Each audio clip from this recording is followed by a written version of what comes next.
so welcome back to another tutorial. Today I'm going to be taking you through 3D printing and how to get a file ready for that as well. So for the purpose of this, I'm going to be using Rhino, and here you can see that I've generated a site model. So I'm not going to export the whole thing, but I will export maybe just like a portion of it. So maybe this one here. So if I grab this and pull it across just for this exercise, what you need to do is, you can see at the moment that it's a closed poly surface. So you need to generate it as a mesh. So yeah, for 3D printing, it has to be a mesh. Okay, so now then get rid of that polygon and make sure that it's a closed mesh. So if you go up top, you go File, Export to Selected, and you need to take it down to a STL. So STL files are the ones you want to use if you're 3D printing.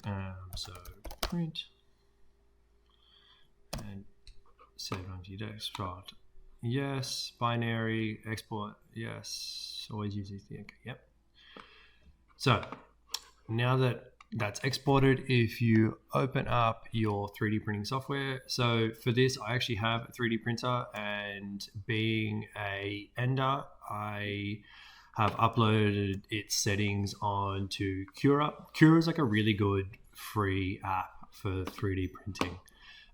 Really simple to use, great little controls. So what I'm going to do is open this up.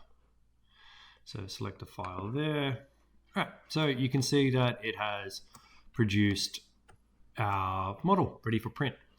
Depending on what you're looking to do, there's a few things you need to check before you actually start printing. So you want to do the quality. Depending on what you're doing, a standard quality generally is fine. Like it'll convey like a lot of the details that you're looking for. Infill, I normally sit it at about a 20%. If you're running out of time, like you can reduce it. So generally when you start adjusting these densities and bits and pieces is because you need the print to happen quicker. So the infill, I generally like to leave it at 20, just makes it like a nice, more of like a solid method. Supports are interesting because you need them, obviously because it's a 3D print, you need them if there's overhangs. This model doesn't currently have any, so it's fine. So we can turn that off. And I do like to leave adhesion on. It just produces like a little bit of a cleaner model and just stops it from lifting up when you actually go to put it onto your printer. So now that we've changed, you can also update the settings to more specifically what you're after, but these are the general ones that you need to have a look at. So down in the bottom right, you have a button called Slice. So if you click this will take the time and it'll show you how long it'll take and how many grams of the printing liquid that it's going to use. So that's a pretty good print for the size that it is.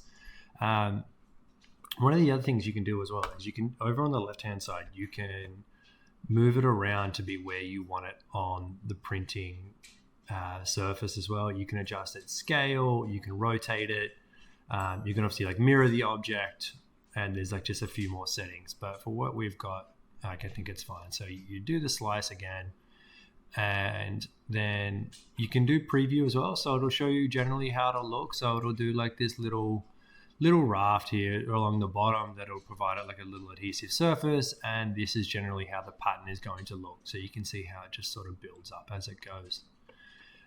So that's it, guys. So you save it to the disk, and there you go. It'll just export it as a G code. Great, thank you guys. I'll catch you next time. Don't just sit there. Hit like and subscribe. Got a